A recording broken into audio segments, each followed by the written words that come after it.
N'attendez rien du monde extérieur, mais ne vivez qu'avec votre vie intérieure et ne laissez jamais le monde extérieur être un obstacle et ne pensez jamais que quelque chose s'oppose à vous. Dites-vous bien que si une chose s'oppose à vous, c'est qu'il y a quelque chose à l'intérieur qui n'est pas clair.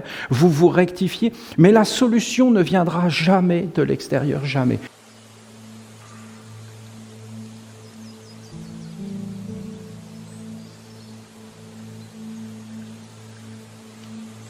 C'était quelque chose d'assez impressionnant que d'aller dans ce merveilleux pays de la Grèce.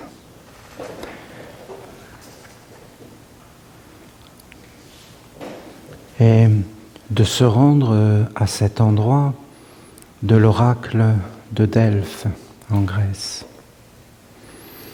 Et de voir vraiment que la Grèce a bâti le monde entier.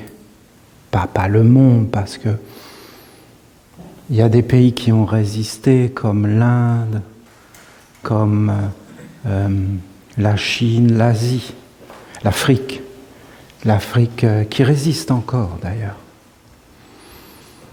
Mais la Grèce a vraiment amené des structures d'égrégore du monde. Et quand vous voyez le président américain monter avec la couronne de laurier derrière, tous les symboles de l'ONU, vous avez vraiment des choses qui ont été bâties à ce moment-là en Grèce. Je voudrais vraiment que vous preniez conscience de la terre et des hommes sur la terre.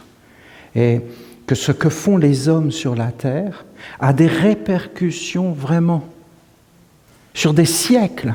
C'est pas rien, et pas quelque chose de grandiose. Delphes, c'est un petit endroit très beau, très mystérieux, avec les montagnes. Il y a toujours les mêmes symboles, c'est toujours les mêmes lieux un peu pareils. Et quand c'est pas des lieux comme ça, alors on les reproduit. Vous regardez Terra Nova, c'est la même chose que Delphes, la même.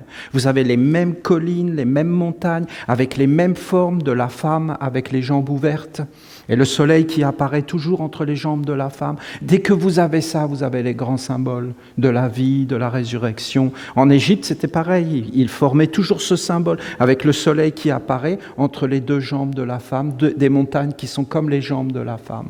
Et toutes les entrées des temples en Égypte, c'est le sexe de la femme avec les deux jambes de la femme, et tu entrais par le sexe de la femme. Parce que c'était la résurrection et la vie. Alors après, bien sûr, les chrétiens ont mis plein d'images négatives sur tout ça, malsaines, très complexées, très perturbées, des grands malades. Mais à l'origine, c'est la vie, c'est des choses très simples, c'est des choses très pures, très belles, très nobles. Alors ça a une influence colossale. Regardez par exemple un petit pays comme l'Angleterre, une petite île, Angleterre, la terre des anges. La terre des anges, l'Angleterre, la terre des anges. Regardez ce petite île et l'influence colossale sur le monde, avec des forces et des puissances. Alors d'aller à Delphes, j'étais vraiment surpris de voir tout ça. Et ça m'a comme renforcé dans beaucoup de choses auxquelles je croyais, et notamment les villages esséniens et le futur que l'on peut écrire. Ne soyez pas passifs, ne subissez pas les choses dans la vie. Soyez actifs, déterminés. Sachez ce que vous voulez et mettez-vous en mouvement pour l'obtenir. N'attendez rien du monde extérieur, mais ne vivez qu'avec votre vie intérieure et ne laissez jamais le monde extérieur être un obstacle et ne pensez jamais que quelque chose s'oppose à vous. Dites-vous bien que si une chose s'oppose à vous, c'est qu'il y a quelque chose à l'intérieur qui n'est pas clair. Vous vous rectifiez, mais la solution ne viendra jamais de l'extérieur, jamais. Mais Olivier, j'ai reçu de l'aide de l'extérieur, c'est parce que tu avais fait tout un travail à l'intérieur. Et si c'est pas toi, c'est tes ancêtres. Si ça ne vient pas réellement de toi, de ta conscience, de ton être intérieur, sache que ce n'est pas vrai et que ça ne te portera pas forcément chance, car seule la vérité porte chance, jamais ce qui n'est pas vrai. C'est une apparence de chance, mais ce n'est pas une chance. Si vous croyez que quelqu'un qui veut te voler, il arrive avec la pancarte voleur, non, il arrive avec la pancarte, voilà. Comprenez? Et c'est toi qui dois développer ton œil, ton discernement et toutes ces choses. Ce que la nature nous a appris, la nature ne nous a pas dit « mais viens dans ma nature, je vais te protéger ». Non, non, elle a dit « les idiots, je les frappe, je les tue ». Il n'y a pas de place pour les idiots dans la nature. Il n'y a que dans le monde des hommes qu'on entretient les idiots, qu'on les cultive.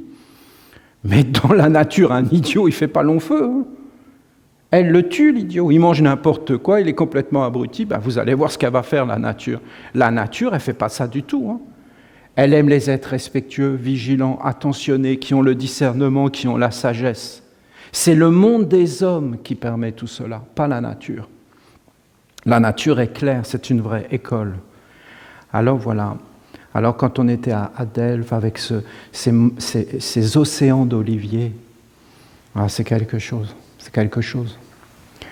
Et alors, il y avait l'oracle de Delphes. Et vous savez qu'on venait du monde entier pour consulter l'oracle de Delphes. La Pythie. Ils appelaient ça la Pythie. C'est-à-dire, alors ils ont appelé aussi, c'était un serpent, le serpent, Python, et en fin de compte la Pythie. Et même Pythagore, ça vient de Pythie, de l'oracle de Delphes. Ils mangeaient des feuilles de laurier et ils en faisaient brûler. Et c'est pour ça qu'on disait « la Pythie vient en mangeant ». Allez, ça c'était pas terrible, hein, je reconnais. Bon, j'arrête tout de suite. Hein, Et en fin de compte, voilà, j'ai retrouvé, parce que l'oracle de Delphes est toujours vivant. Hein, il est toujours vivant. Et que quand nous, les Esséniens, nous sommes allés à Delphes, on a même retrouvé l'endroit qu'ils sont tous en train de chercher. La faille et tout ça. Et alors l'oracle nous avait parlé, il nous avait dit beaucoup de choses. Et ce matin, comme ça, j'ai retrouvé un que je ne vous avais pas dit, je pense, où il m'avait parlé. Quand j'avais vu l'oracle, le serpent dans l'eau à Delphes, je lui ai dit « Viens dans les villages, viens à Kouchir, je t'emmène ». Et il avait dit « C'est pas possible, les hommes aujourd'hui pourront plus avoir accès. S'ils ont accès à ça, le pouvoir et tout ça, et boum, et rien, il faut une pureté absolue. Et ça se mérite les choses. Il faut des êtres qui vivent dans une pureté absolue pour rien teinter dans cette eau. Ceux qui ont le cœur pur verront Dieu. Il ne faut rien amener, rien du monde des hommes. Il faut être totalement neutre, pur, tout accepter, être bien préparé, bien posé, aucun doute, aucune peur, rien qui vient de ces mondes. Et là, tu peux effectivement, comme de l'eau pure, comme de l'eau claire, cet être va venir sous certaines conditions. Alors, il n'a pas voulu venir dans les villages. Mais peut-être qu'un jour, ça sera possible. C'est pas qu'il ne voulait pas, c'est qu'il disait que ça ne marcherait pas. Qu'il fallait toute une préparation et qu'on n'était pas capable aujourd'hui, qu'on n'était pas assez cultivé, assez clair pour pouvoir porter ces mondes. Même à l'époque où il y avait le serpent de Delphes, l'oracle de Delphes, la Pythie a été asservie. Hein. Et c'était les hommes qui avaient pris ces choses. C'était pas du tout pour Dieu, l'oracle de Delphes. Hein. C'était pour construire le monde de l'homme. C'était déjà usurpé, hein. Il faut que vous entendiez. Et ces êtres avaient été mis en esclavage. Les êtres de la nature, même les femmes. Hein. Les femmes avaient déjà été mises en esclavage au temps des Grecs. D'ailleurs, si vous regardez les Grecs, les hommes sont déshabillés, les femmes sont habillées. L'homme est beau, la femme pas terrible. Voilà un des messages de l'oracle de Delphes pour la nation essénienne. Ça vous plaît ? Lorsque l'enseignement de la nation essénienne sera structuré d'une façon horizontale et posé sur la terre avec un commencement, un chemin et un aboutissement, alors le monde des hommes pourra comprendre que ce message et ce chemin sont vitaux, essentiels, que ce n'est pas un luxe, quelque chose en plus, une distraction, mais qu'il est fondamental, qu'il est l'essence même de la vie et le principe de tout ce qui est bon. Le principe, la racine, la semence et la racine de tout ce qui est bon. À l'époque, je ne vous l'avais pas dit parce que je n'avais rien compris. Lorsque l'enseignement de la nation essénienne sera structuré d'une façon horizontale, nous, on pense de structurer d'une façon verticale. On pense vertical, même si en réalité, dans nos vies, on ne vit que horizontal. C'est-à-dire qu'on vit pour la mort.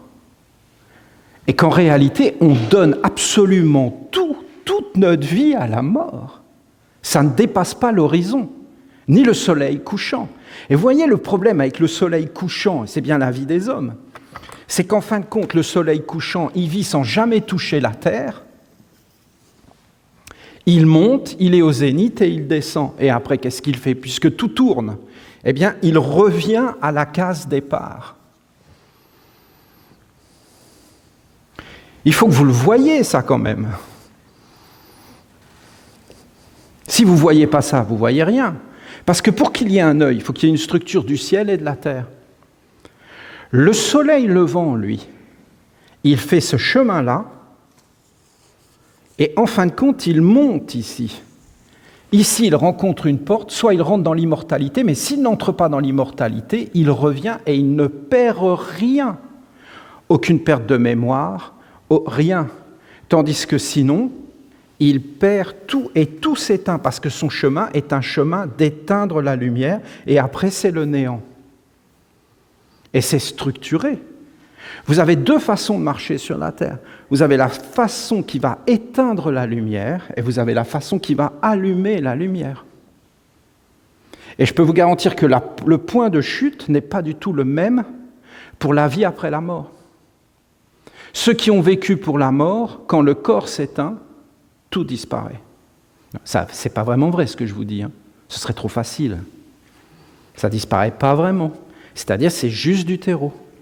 Donc n'importe qui vient, met la semence, et l'homme recommence et fait tout ce qu'on lui dit, sans discuter. Et en réalité, celui qui s'éveille et qui va vers le soleil levant une vie plus grande que la mort, celui-là, en fin de compte, vit plus grand. Même s'il se réincarne, alors il est dans le chemin de la lumière. C'est le chemin qui a été amené par le Christ. Je suis la résurrection des morts. Je suis la résurrection et la vie, pas la mort. Laisse les morts enterrer les morts. Suis-moi, je suis la résurrection et la vie. Maître, cet aveugle, qui a péché? Est-ce que c'est lui, ses ancêtres? Il est né aveugle, comment il aurait pu pécher? Comment il aurait pu pécher? C'est parce qu'il a péché dans une autre vie. La réincarnation était sous-entendue dans toutes les paroles. Même s'ils ont enlevé, ils ne pouvaient pas tout enlever. Alors en réalité, c'était là. Est-ce que Jésus prêchait la réincarnation? Oui, de Dieu, pas de l'homme.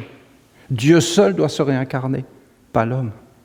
L'homme ne doit même pas exister. Dieu seul doit exister et l'homme doit exister dans la hiérarchie des dieux. Alors en réalité, il leur expliquait le chemin de la vie plus grande que la mort et de la résurrection. Et en réalité, de la continuité de conscience, comme a enseigné Bouddha, qui a dit qu'il a fait tourner la roue du Dharma, c'est-à-dire la roue du samsara, l'illusion d'exister. Et Bouddha fait tourner la roue du Dharma, l'enseignement divin, qui amène la continuité de conscience. Et ainsi de suite, ainsi de suite. Alors, qu'est-ce qu'a voulu dire? Lorsque l'enseignement de la nation essénienne sera structuré d'une façon horizontale, c'est-à-dire le bon retournement du cœur, la ronde des archanges, les masalas, les formations, le cercle des parents, les villages esséniens, le jardin de la lumière. 7 ans, 14 ans, 21 ans, 28 ans, 35 ans, 42 ans, 49 ans et plus. Et plus il y a, et mieux c'est. Parce que tout ici est au service d'un monde supérieur et de la lumière. Tout est au service de la lumière. Après, même de l'art de gouverner, je pourrais vous expliquer beaucoup de choses de l'art de gouverner. Un pays, un peuple, la médecine, toutes ces choses, comment répartir les tâches, les bénévoles, les religieux, le travail religieux, le travail pour Dieu. Le travail pour Dieu, le travail pour tous les êtres. Je vous assure que vous seriez surpris si je développais vraiment jusqu'au côté concret. Comment on doit organiser la vie. Vous verrez que tous les problèmes qu'on a dans le monde sont des problèmes religieux. Religieux. La criminalité est en train d'augmenter, la folie est en train d'augmenter, ce n'est que le début. Tant qu'ils ne vont pas s'incliner et reconnaître que c'est la religion qui apporte la morale, que c'est la religion qui apporte l'ordre, que c'est une éducation religieuse, pas une éducation religieuse abstraite. Écoutez ce qu'il dit, d'une façon horizontale et posée, mais à l'époque on ne pouvait pas le savoir, parce qu'à l'époque on n'avait pas le cercle des parents. Et le bon retournement du cœur non plus. Donc, en fin de compte, là, on est en train de poser le cercle des parents et d'acquérir la terre pour le jardin de la lumière. Non, mais on y va, les Esséniens. L'année dernière, à la même époque, j'étais en train de vous parler du culte de la lumière. On arrive 1 an après, boum, il est posé. Vous avez vu le travail? C'est une structure. Lorsque l'enseignement de la nation essénienne sera structuré d'une façon horizontale et posé sur la terre avec un commencement, mais le commencement, c'est tous les êtres. Tous les êtres. Un chemin, c'est-à-dire un milieu, un chemin. Le chemin ici, le milieu, l'individualisation. Est-ce que cette individualisation est forcée? Mais non. Il y a des êtres qui ne vont pas y arriver, mais ce n'est pas grave, ils restent là. Tout le monde n'est pas obligé de suivre ce chemin, même tous les chemins. Il y a des êtres qui n'ont pas les aptitudes. Eh bien, en réalité, ceux qui ont les aptitudes le font pour eux. C'est comme ça dans la vie. Quelqu'un, il sait cuisiner, il cuisine pour toute la famille. Quelqu'un, il sait jardiner, il jardine pour toute la famille. C'est ridicule de jardiner pour soi et de cuisiner que pour soi. C'est ridicule. Il faut le faire pour tous les êtres, pour tous ceux qu'on aime. La vie est un partage. Et en fin de compte, tout le monde se donne quelque chose. Donc, en réalité, la vie est bien faite et elle doit être bien organisée. Mais c'est quand même un chemin d'individualisation, c'est-à-dire de respect de la dignité de l'homme, de la femme, des enfants, des grands-pères, des grands-mères, des animaux. Parce que tu ne peux pas te respecter toi-même si tu ne respectes pas les animaux. Explique-moi. Tu vas dégrader un être, mais si tu dégrades un être, c'est que toi-même tu es dégradé. Comment tu peux donner ce que tu n'as pas? Et si tu contribues à dégrader un être, c'est que toi-même en réalité tu es dégradé. Parce que ce que tu fais à l'autre, on te le fait à toi. Parce que pour donner quelque chose, il faut l'avoir. Et si tu donnes la dégradation, c'est que tu es toi-même dégradé. Comment tu pourrais donner ce que tu n'as pas? Et si tu y participes, c'est une association de malfaiteurs, c'est-à-dire d'êtres qui dégradent. Rien ne doit être dégradé. C'est interdit, en fin de compte, de dégrader un être parce que c'est laid. Et en réalité, on n'a pas besoin de loi, on a juste besoin d'être éduqué dans l'esthétique, la beauté, ça nous suffit. Et en réalité, il n'y a pas un homme qui est supérieur à la beauté, à l'esthétique et à la morale. Ce n'est pas quelque chose, en fin de compte, qui va passer, c'est quelque chose qui est immortel. La beauté est immortelle. L'homme passe, mais la beauté demeure. La beauté sera toujours la beauté parce qu'elle est divine. Et tout ce qui est divin est immortel. Et vous pouvez savoir qu'une chose est divine parce qu'elle est immortelle. Tout ce que vous voyez peut être très beau, mais ce n'est qu'un reflet d'une beauté supérieure parce que tout ce que vous voyez passera, mais la beauté qui se reflète ne passera pas. Et la beauté est supérieure à toute laideur. Vous pouvez voir une laideur, elle est toujours limitée, la beauté est sans limite. Vous pouvez regarder l'univers, vous avez vu avec toutes les choses pour regarder, les télescopes, les macroscopes, les grands scopes. Eh bien, vous pouvez voir des galaxies, des choses, mais c'est des toiles, c'est des beautés, c'est des merveilles, c'est des splendeurs. La beauté est partout, grande, grande. La laideur, très, très petite, très, très petite. La beauté est éternelle. Alors le monde des hommes pourra comprendre que ce message et ce chemin sont vitaux, essentiels, qu'il n'est pas un luxe, quelque chose de plus, une distraction, mais qu'il est fondamental, qu'il est l'essence même de la vie et le principe de tout ce qui est bon. Donc, ce que nous sommes en train de poser, c'est le principe même de tout ce qui est bon. Et il va falloir combien de choses pour voir que les humains sont en train de se fourvoyer parce qu'ils ont détruit la religion. À juste titre. Parce que la religion n'était plus la religion de Dieu. Et que c'était des êtres qui avaient chuté. Mais ce n'est pas parce que quelqu'un a chuté qu'on doit l'anéantir et enlever tout ce qui est bon. Ce qui est bon demeure bon en dehors de l'homme. L'enseignement divin n'a rien à voir avec l'homme qui représente cet enseignement. L'homme est faillible, mais pas Dieu. Si un homme faillit, ce n'est qu'un homme. Est-ce qu'on peut lui en vouloir? Mais non, n'importe qui peut faillir. Ce n'est pas facile de vivre sur la terre, tout le monde le sait. Alors pourquoi se jeter les pierres?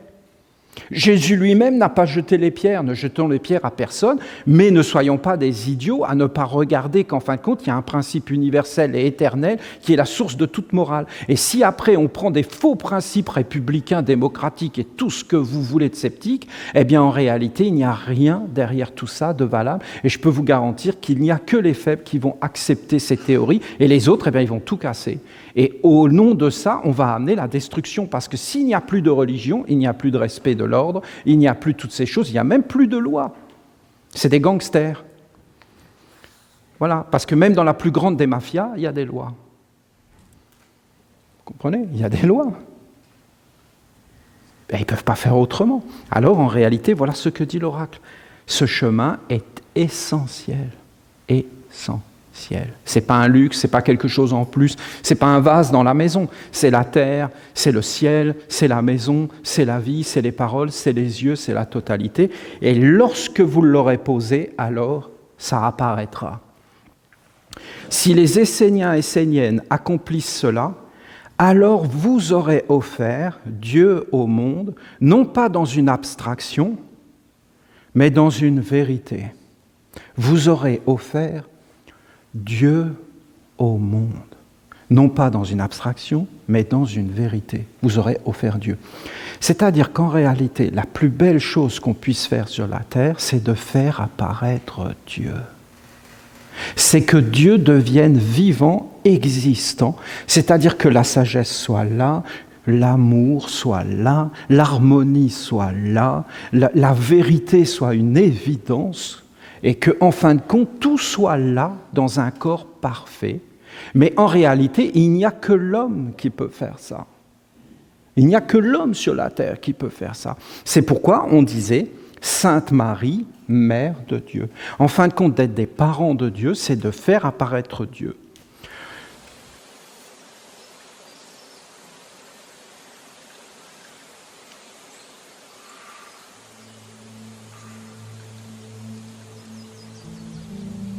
De Thoth, Trismégiste, à son fils, Tat. Entretien secret sur la montagne, concernant la régénération et la règle du silence. Tat. Dans l'enseignement général au Père, tu t'es exprimé à travers les énigmes, de façon voilée, sans répandre de lumière directe sur la nature de l'activité de Dieu. Tu ne m'as pas transmis la révélation sous prétexte que personne ne peut être sauvé avant la régénération.